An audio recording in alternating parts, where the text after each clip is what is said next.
Welcome back, ladies and gentlemen, to another Witcher lore video. Last episode we looked at the Elementa and their weapon-like existence, but today we're moving away from them and towards the calmer, gentler creatures known as Godlings.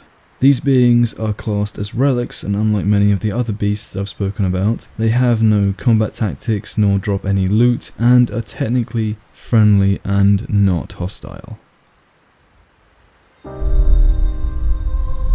Childlike in look and nature, these curious and playful beings live within hollowed tree stumps and makeshift houses of wood and shrubs. These quaint lodgings they build and decorate themselves with many different bits and pieces or things they find in the wilderness, being similar to a magpie and having a strange collection of objects, but with the difference that their homes are well hidden and often overlooked by the passerby.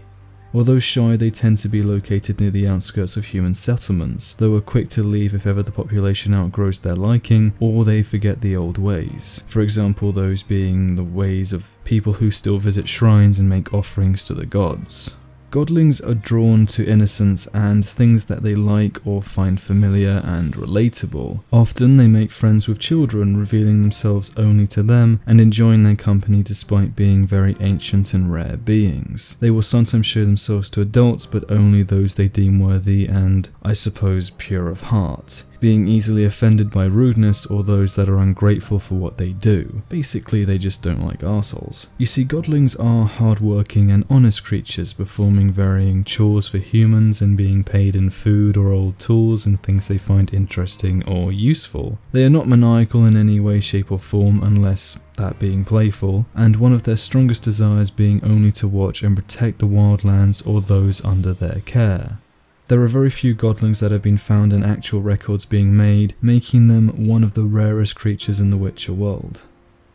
They are innocent yet wise, with the ability to judge and understand human nature better than many men ever could. They can speak common tongue, they dress themselves in rags and paint themselves in many markings that may be assigned to appease the old gods, or maybe it's simply free expression.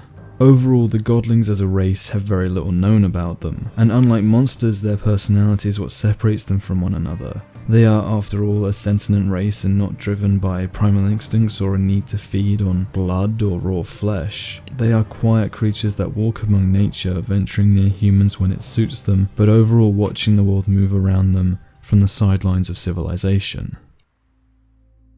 Making a video on Godlings is very difficult because of the amount of information that we actually have on them. There is very little known, and the real thing about all of them is that their characters, and characters like Johnny and Sarah, who are Godlings in the game, you find them, and that's what really builds the lore behind Godlings, or more of it's more of a character focused thing. It's almost as if I was to make a video on a human being. It's the characters that makes them more interesting, and trying to generalize a lore video so that it works for the entirety of the Godling race, there isn't a lot to go on.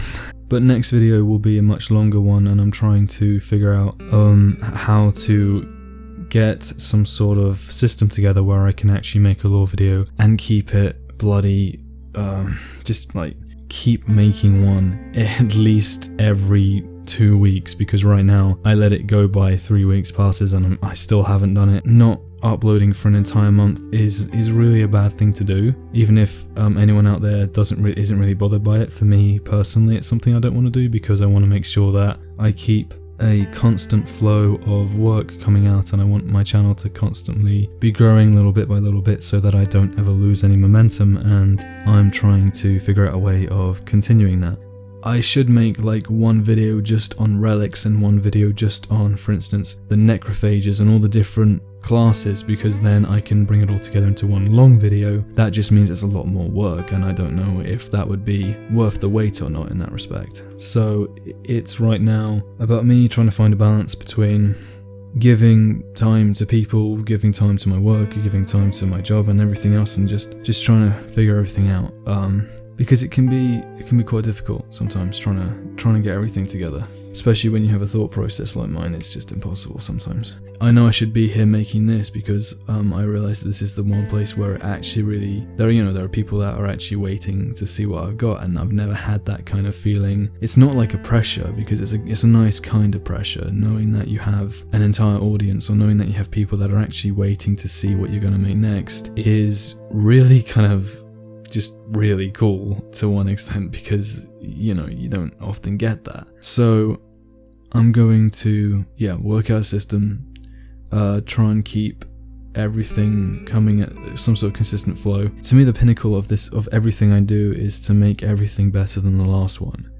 To make it so that the new one I make is always going to be better. I'm always going to like it more. I'm always going to be more happy with the results, because that is what drives me to keep making them and to keep going. Because if I feel like I'm falling behind with one of them, then I feel like I'm not putting my entire, I'm not putting everything I can into it. So I'm going to try and keep doing that, and we're going to see how everything works out. But thank you very much for watching. I hope you will have a good day, and I will see you in the next video. Boom shakalaka Aisha.